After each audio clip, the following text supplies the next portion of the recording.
Okay, alright. Welcome back to my YouTube channel. I'm Mandy's Vlog. Nako, mainit, matindi, good news. Maghanda ito di ba? May good news na naman tayo mga kaibigan na tatalakayin tungkol dito sa pagkawala ni Catherine Camilon.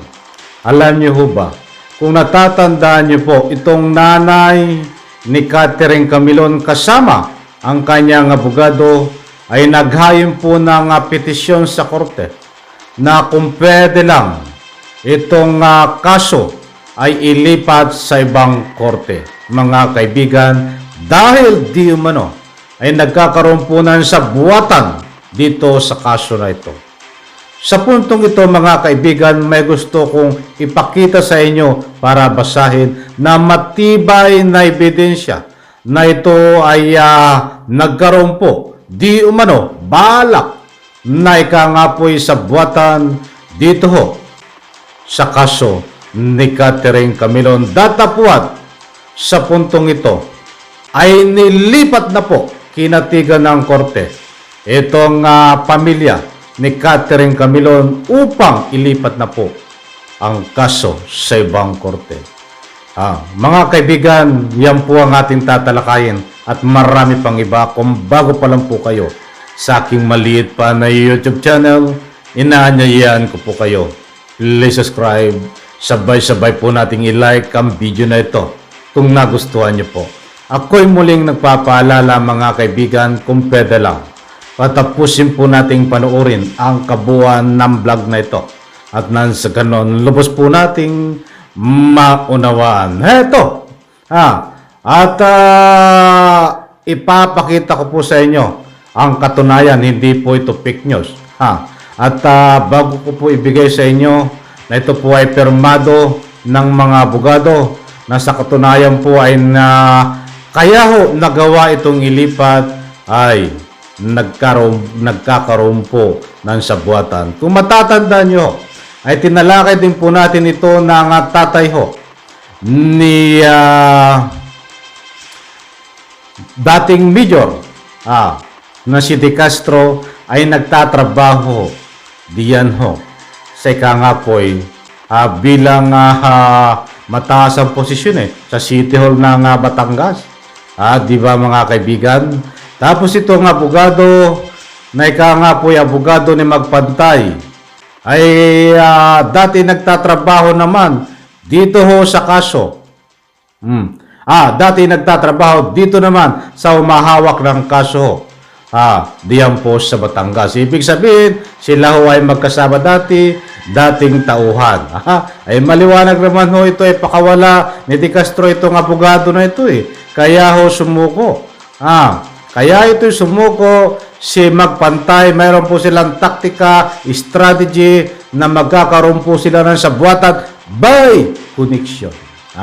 Ginagamit po nila ang connection dito. But bueno, bago po natin na ipagpatuloy ito, ay gusto ko po nang basahin sa inyo. At ito ika nga po katibayan na nilipat na itong nga po ihahawak sa kaso dito po sa pagkawala ni Catherine Camilon. Heto po yan, medyo malabo yata. At kung hindi po nyo masyadong maunawaan itong aking sasabihin, ay pwede nyo pong i-screenshot, nandyan po sa screen, ang katibayan na ito ho ay nilipat na ang kaso na ito at iba na po ang hawak.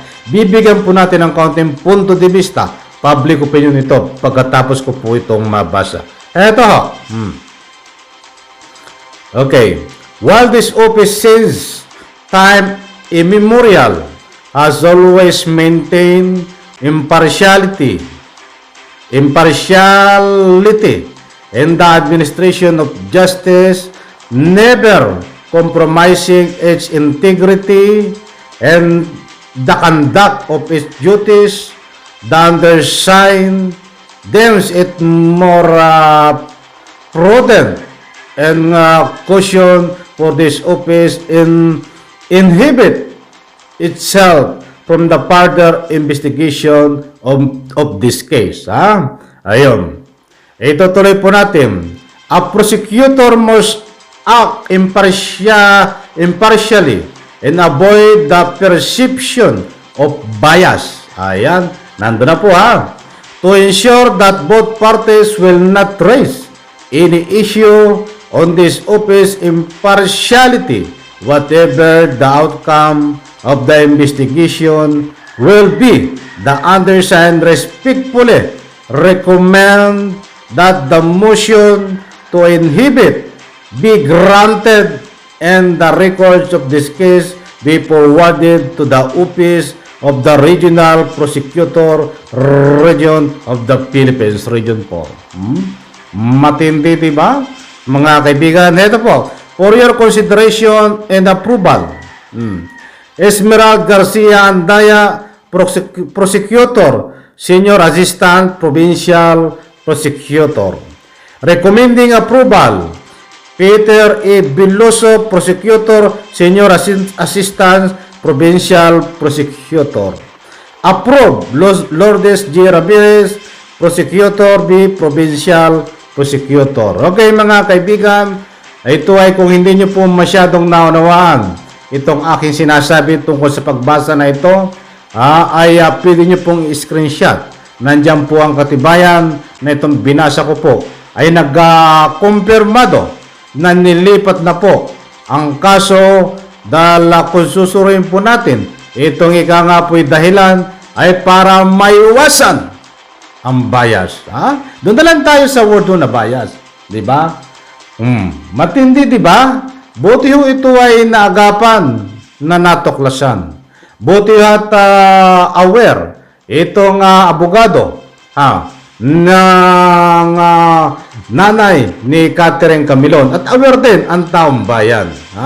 Sapagkat malakas po, di umano, itong tatay.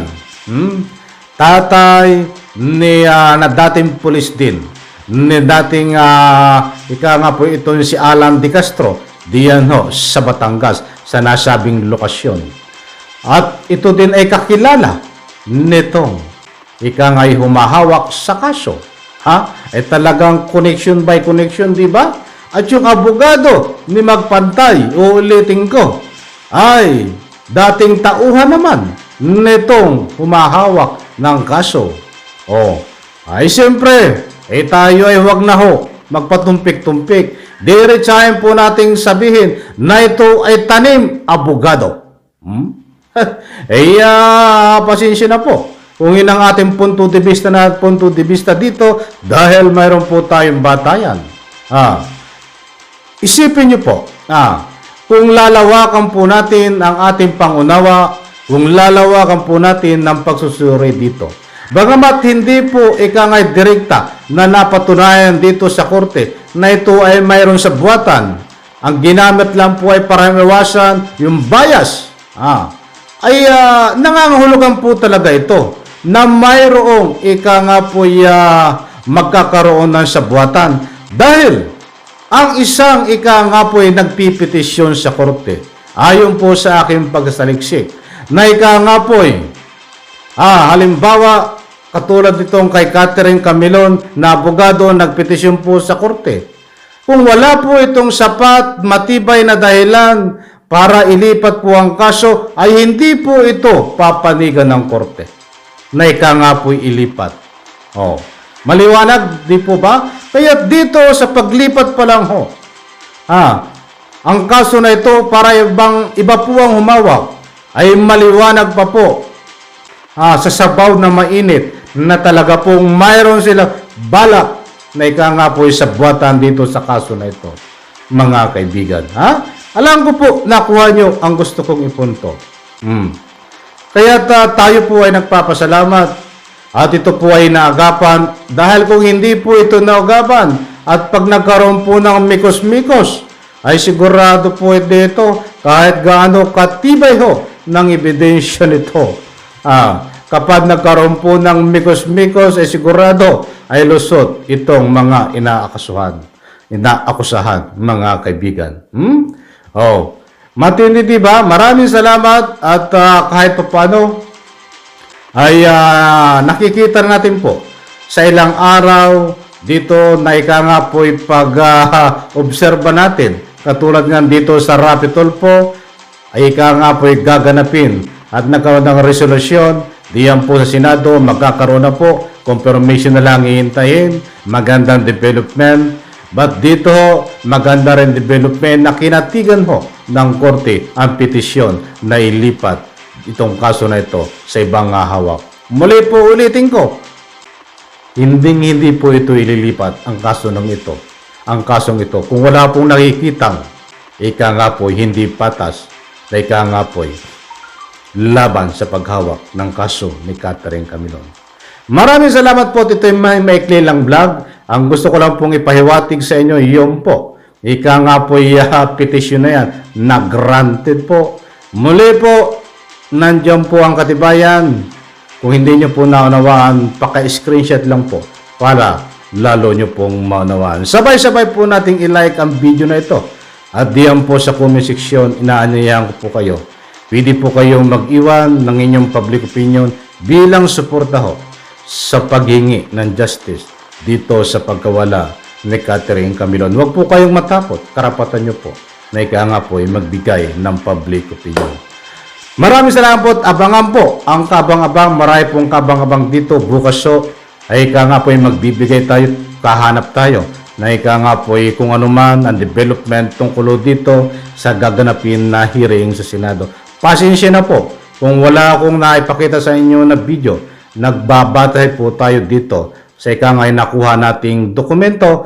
At kung ika nga po ay gusto nyo pong mapanood ang police story nito, mayroon pong nilabas na balita na ang ika nga po TV Patrol, pwede nyo pong puntahan para na sa ganun po ay makakuha pa kayo ng anumang ika nga po impormasyon tungkol dito sa kaso ni Catherine Camilon na paglipat ang kaso sa ibang korte. Muli, maraming salamat. Bye-bye. Palakpakan.